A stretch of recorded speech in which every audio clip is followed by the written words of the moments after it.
Radio Hindustan. नमस्कार, आप सुन रहे हैं रेडियो हिंदुस्तान और मैं हूं आरजे तनु।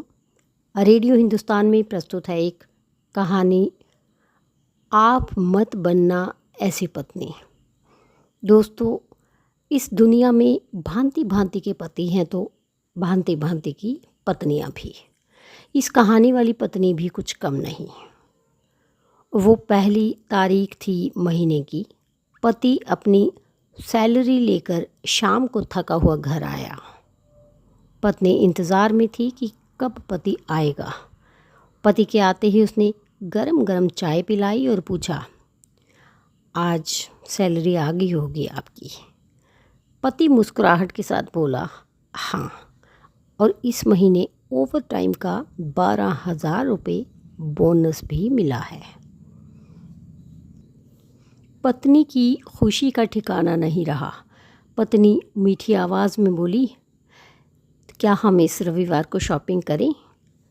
तो पति बोला, ठीक है, लेकिन सिर्फ एक शर्त पर। यदि तुम हफ्ते में कम से कम एक बार मेरी माँ से फ़ोन पर बात कर उनका हाल पूछोगी। पत्नी ने दबी आवाज़ में हाँ कर दी। पति सिर्फ ये चाहता था कि उसकी माँ और पत्नी के बीच जो भी अनबन है वह दूर हो जाए। ठीक 2 मिनट बाद पति के मोबाइल पर माँ का फ़ोन आया। उधर से माँ बोली, कैसे हो बेटा? बेटा बोला, माँ मैं ठीक हूँ, आप सबका हालचाल कैसा है? तो पत्नी इधर मुंह बनाकर मन ही मन सोच रही थी, आज पहली तारीख है, सैलरी आई है, इसलिए फ़ोन करके पैसे मंगवाना चाहती है, लेकिन इस बार मैं एक पैसा भी नहीं देने दूंगी। उधर माँ बोली, बेटा थोड़ी मदद चाहिए। तो बेटा बोला, बोलिए माँ, क्या हुआ? माँ बोली, बेटा इस महीने 5,000 रुपये मिल सकते हैं क्या? पति हर काम अपनी पत्नी से पूछ कर करता था। उसने ये बात पत्नी से पूछी। पत्नी बोली, बोल दो कि अभी सैलरी नहीं आई है। बेटी ने माँ से कहा, माँ अभी सैलरी आने में टाइम है।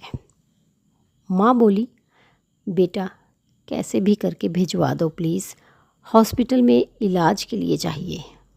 पति ने ये बात पत्नी से दोहराई। पत्नी बोली, माँ से बोल दो कि सरकारी हॉस्पिटल में इलाज करवा लें। पति ने माँ को यही सलाह दी। माँ बोली, बेटा सरकारी अस्पताल में सही इलाज नहीं होता और वहाँ ध्यान भी नहीं रखते।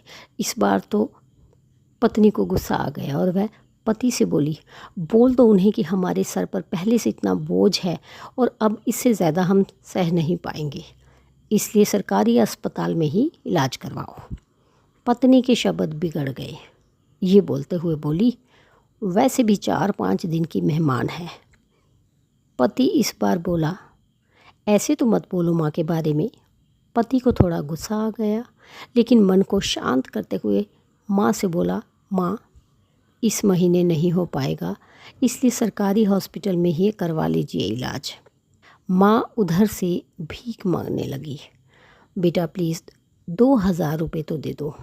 तो पति आंखों में आंसू लिए पत्नी से बोला, कम से कम 2,000 रुपये तो देने दो। पत्नी गुस्से में थी, लेकिन जैसे तैसे मान गई और बोली, ठीक है, बोल दो कि 2,000 रुपये भिजवा देंगे कल। तो उधर पति बोला, सासू माँ आपको कल 2,000 रुपये भिजवा दूंगा। पति के मुंह से इस बार माँ की जगह सासू माँ सुनते ही पत्नी को चक्कर आने लगे, जुबान लड़खड़ाने लगी, पसीना छूट गया और पति से पूछा, क्या ये मेरी माँ का फ़ोन आया है? पति बोला, हाँ तुम्हारी माँ का ही फ़ोन है। मैं तो तुम्हारी माँ को भी अपनी माँ ही समझता हूँ, लेकिन तुमने कभी मेरी माँ को अपनी माँ की तरह समझा ही नहीं। पत्नी इस बार जोर से रो पड़ी और फ़ोन में माफ़ी मांगने लगी, मुझे माफ़ कर दो माँ, मुझसे बहुत बड़ी गलती हुई है। तो उधर से माँ बोली, बेटी यदि सिर्फ एक माँ का दिल दुखाया होता तो माफ़ कर देती, लेकिन तुमने तो आज एक नहीं बल्कि 2 माँओं का दिल दुखाया है। यदि आज मैं तुम्हें माफ़ भी कर दूँ तो भी ऊपर वाला तुम्हें माफ़ नहीं करेगा। क्या समझ आया? तो दोस्तों, ऐसा माना जाता है कि अगर ऊपर वाला भी माँ का कर्ज चुकाने आ जाए तो वह भी कंगाल हो जाए। एक माँ खुद मौत के मुंह में जाकर ज़िंदगी को जन्म देती, उस माँ का सम्मान करें। माँ तो माँ होती है, उसको मरने से पहले जीते जीना रुलाएं। तो दोस्तों, कैसी लगी आपको आज की ये कहानी? फिर मिलती हूँ कोई नई कहानी लेकर, तब तक मुझे अनुमति दीजिए। धन्यवाद। Radio Hindustan.